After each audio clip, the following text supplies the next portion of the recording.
নমস্কার বন্ধুরা, আবারও চলে এসেছি আপনাদের প্রিয় চ্যানেল ভবানীস রান্নাঘরে। আজ আমি বানাচ্ছি একটু অন্য রকমের একটা রেসিপি। শাক তো আপনারা সবাই খেয়েছেন, বাট এইভাবে শাকটা খেয়ে দেখবেন, অনেক দারুণ লাগে খেতে। আর চ্যানেলটাতে প্রথমবার আসলে অবশ্যই সাবস্ক্রাইব করে দিবেন, কেন কি আপনারা অনেকজনই চ্যানেল দেখেন বাট সাবস্ক্রাইব করতে ভুলে যান। তো আমার ভিডিও আপনাদের কাছে আসতে গেলে আপনারা সাবস্ক্রাইব করে দিবেন।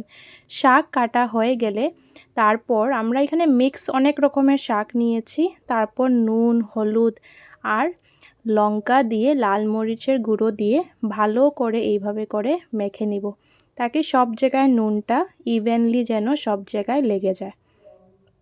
এইভাবে করে শাকগুলো হয়ে যাওয়ার পর আমরা 10 মিনিট ঢেকে রেখে দিব। তারপর এখানে কড়াইয়ের মধ্যে আমরা নিয়ে নিয়েছি কলা পাতা। কলা পাতার মধ্যে অল্প সরষের তেল দিয়ে আমরা শাকগুলো এইভাবে করে দিয়ে দিব। আপনারা অল্প স্প্রেড করে দিয়ে দিবেন এইভাবে করে। তারপর এখানে আমরা দিয়ে দিচ্ছি নারকেলের পেস্ট। নারকেলের পেস্ট যেভাবে আছে এইভাবে দিয়ে 10 থেকে 15 মিনিট এরকম ঢেকে রাখার পর, আর সঙ্গে অল্প পরের দিকে আমরা টমেটো দিয়েছিলাম, ওইটা শ্যুট করতে ভুলে গেছি। তারপর লাস্টে যখন অল্প 90% যখন ভেজে গেছে, আমাদের শাকটা ভালো করে হয়ে গেছে, তখন আমরা মিক্স করে দিব মুগ ডাল সিদ্ধ। মুগ ডাল আগের থেকে আমরা সিদ্ধ করে রেখেছি, মুগ ডাল সিদ্ধ অ্যাড করে দিব।